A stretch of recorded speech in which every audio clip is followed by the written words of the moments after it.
Hello friends, तो कैसे हैं आप सब। आज मैं डिस्कस करूंगा कम्युनिकेशन मिक्स। और ये काफ़ी इंपॉर्टेंट है आपके एग्जाम पर्सपेक्टिव के लिए, क्योंकि ये मार्केटिंग थ्योरीज का एक पार्ट है और ये एग्जाम में बहुत आता है, repetition. So marketing communication mix और मार्केटिंग मिक्स ये दोनों अलग अलग हैं। इनको सिमिलर मत समझिएगा, इनमें थोड़ा सा डिफरेंस है। क्योंकि जो कम्युनिकेशन मिक्स है ये सीधा ओरिएंटेड होता है कस्टमर्स पे टारगेट करने के लिए, मतलब communication between customers. So marketing communication customer के साथ बनाने के लिए होता है। Marketing communications tool, the promotional mix is made up of 5 elements. ये 5 एलिमेंट्स का बना हुआ है। Advertising, first of all. So advertising आपको पता है कि टीवी, रेडियो चैनल्स वगैरह सब जगह एडवर्टीजमेंट चल रहा है आपका। सो जो आपका एडवर्टीजमेंट है ये आपको इन्फ्लुएंस करता है किसी प्रोडक्ट को खरीदने के लिए। अब मान के चलिए आपके पास जो टीवी में आपको एडवर्टीजमेंट दिखाया जा रहा है सेंटर फ्रेश का या किसी फेविक्विक का। सो वो इस वजह से इन्फ्लुएंस कर रहे हैं आपको कि आप वो प्रोडक्ट खरीदिए। वैसे ही फेविक्विक का अल्टरनेटिव तो अभी मार्केट में है नहीं, इनकेस फ्यूचर में आ सके। सो ऐसे कुछ ब्रांड्स हैं जैसे कि आपका सेंटर फ्रेश है, इसके भी अल्टरनेटिव कहाँ है अब मार्केट में बचे हुए। जो लोकल ब्रांड्स हैं उनको आप परचेज करते नहीं हो, बस आप बोलते हो सेंटर फ्रेश। सो वो चिंगम जो है आपका, सो उसको आप एक तरह से ब्रांड के नेम से आप पुकारते हो, भाई सेंटर फ्रेश है ऐसे करके। इस तरह से आप जब किसी ब्रांड को रट लेते हो, आप कोल्ड ड्रिंक की जगह कई बार बोलते हो दुकान में कि भैया कोको कोला सीधा मार्केट में। तो ये होता है स्पेशली एडवर्टीजमेंट से आपके दिमाग में बैठ जाता है ब्रांड इमेज। अब जब आप पानी लोगे कहीं किसी दुकान में जाके, तो आप ये तो बोलोगे सीधा भैया पानी की बोतल मत दो, सीधा बिस्लरी दो। सीधा ये तो बोलोगे बिस्लरी दो भाई। So direct marketing and digital marketing, second one is that. So email, social media, gamification, etc.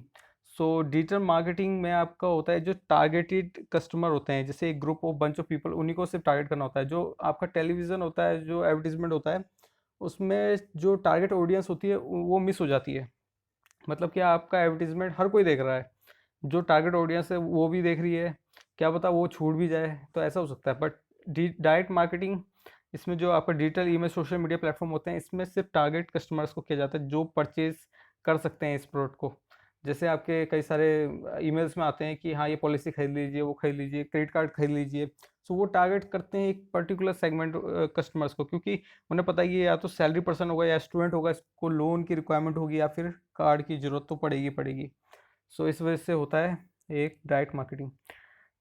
One of the major benefits of the direct marketing is target approach.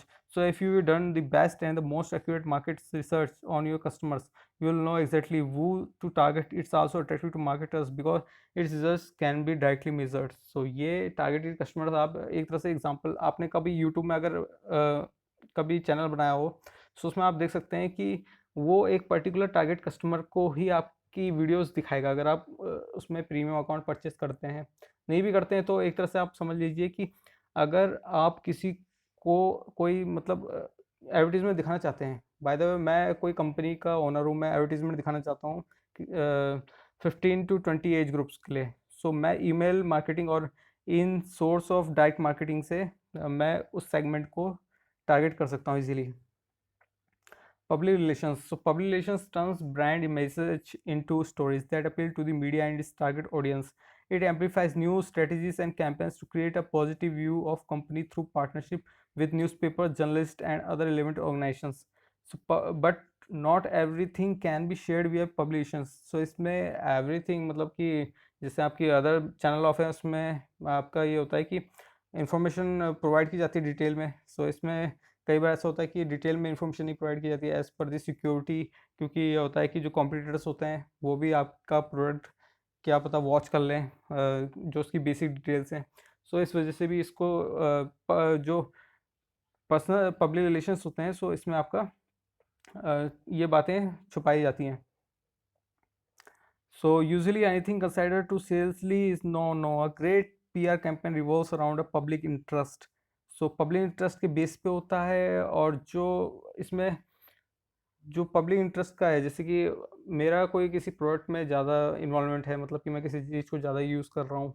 उस वजह से ये जो स्ट्रेटजी बनाई जाती है, तो इसमें कस्टमर एक टारगेट किया फिक्स किया जाता है कि हाँ भाई इनको ये प्रोडक्ट प्रोवाइड करना है, सप्लाई करनी है। इस वजह से ये पब्लिक रिलेशंस बनाए जाते हैं कंपनी के। So fourth one is that personal selling.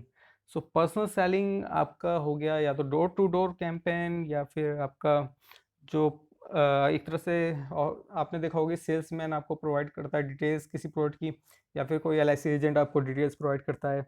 सो इसमें एक तरह से कम्युनिकेशन अच्छा होना चाहिए सेल्स पर्सन का। जैसे आपको शॉप में जाते हो आपको, तो शॉप में आपको जो सेल्समैन होता है वो अच्छे से आपको हैंडल करने की कोशिश करता है।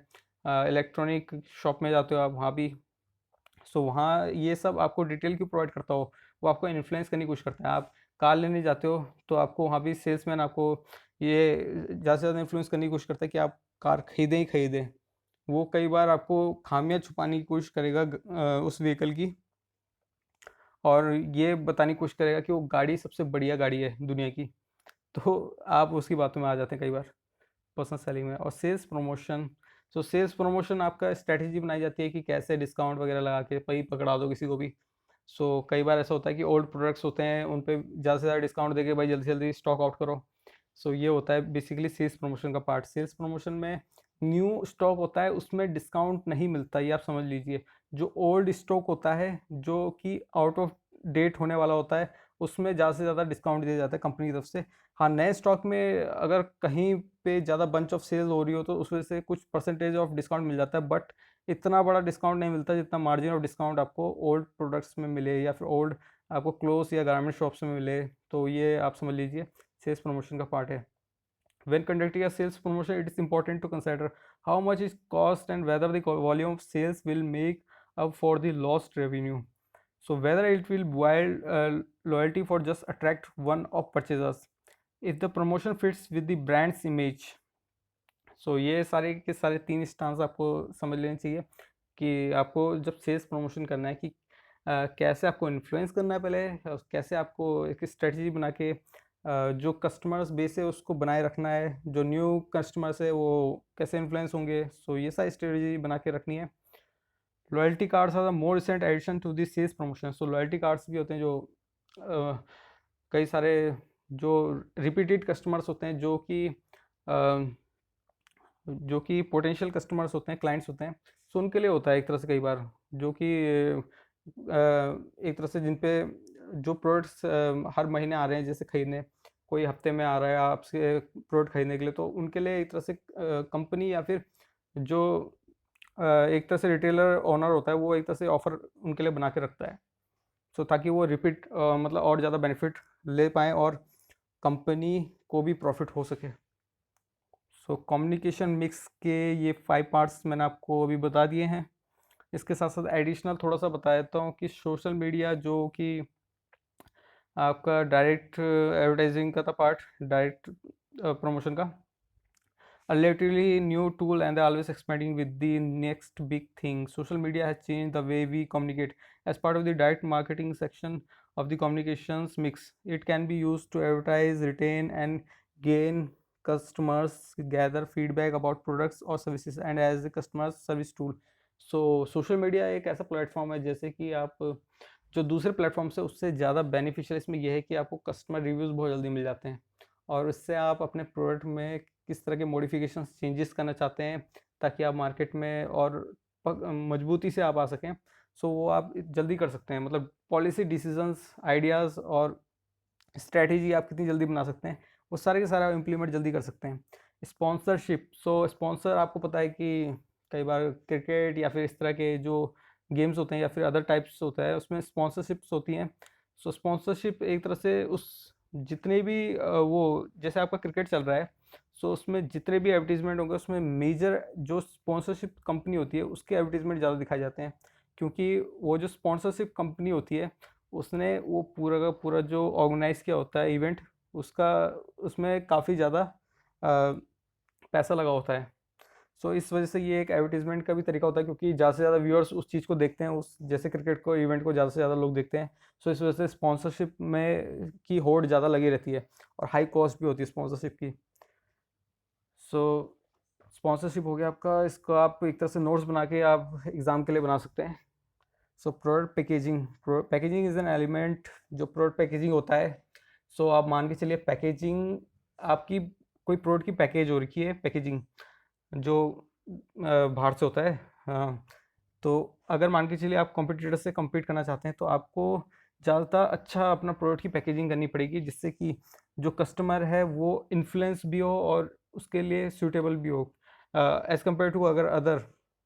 अगर आप उस अपने प्रोडक्ट में ज़्यादा अच्छी पैकेजिंग करेंगे जिससे कि वो अट्रैक्टिव भी लगे, तो कस्टमर ज़्यादा से ज़्यादा उसको परचेज़ करने की कोशिश करेगा, क्योंकि क्वालिटी आप तो दे ही रहे हैं अच्छी, पर अगर पैकेजिंग अच्छी नहीं हुई तो वो मूव ऑन कर जाएगा दूसरे प्रोडक्ट पे। क्योंकि वो जो दूसरा प्रोडक्ट है उसकी पैकेजिंग ज़्यादा बेटर हो सकती है, उसमें आप जो प्रोडक्ट होगा वो लॉन्ग लास्टिंग भी चल सकता है। सो आपके प्रोडक्ट में ना चले या तो पैकेजिंग की वजह से, सो ये एक इम्पैक्ट भी हो सकता है। सो इनोवेशन इनोवेशन होता है कि कोई नई टेक्नोलॉजी लिया है या फिर जो कि टेक्निकल में होता है, बायोलॉजी में होता है। सो मैक्सिमम कि नई टेक्नोलॉजी आ गई, सो उससे इनोवेशन हो गया कि हाँ भाई हमारी कंपनी ग्रो अप करेगी।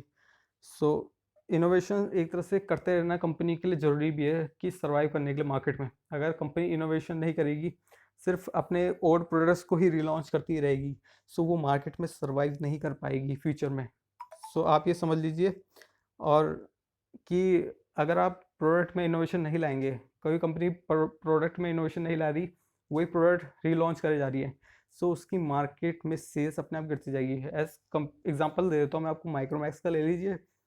उसके सामने जो चाइनीज़ कंपनी थी उसने प्रोडक्ट में इनोवेशन नहीं लाए, वो ओल्ड प्रोडक्ट्स को रीलॉन्च करते गए उसमें पुराना प्रोसेसर लगा के। सो इस वजह से उनकी सेल्स डिक्रीज होती गई, और आपको अब दिख रहा होगा कि कई लोगों के हाथ में भी माइक्रोमैक्स नहीं है। अब पहले सब ज़्यादातर मैक्सिमम लोग 70-80% लोगों के पास माइक्रोमैक्स रहता था, अब वो भी नहीं है बिल्कुल भी। सो अब ये एक तरह से एग्जांपल है, उसको भी आप लिख सकते हैं कि ऐसे कई सारे एग्जांपल हैं ऐसे देश में। So thank you for listen this. और आपको ये लेक्चर अच्छा लगा हो तो प्लीज़ फॉलो कीजिए और सब्सक्राइब भी कीजिए हमें, और अपने फ्रेंड फॉलोअर्स के साथ शेयर भी कीजिए इसको, क्योंकि ये content for your exam prospective काफ़ी इंपॉर्टेंट है, और घर में रह के पढ़िए, एग्ज़ाम दीजिए। So thank you.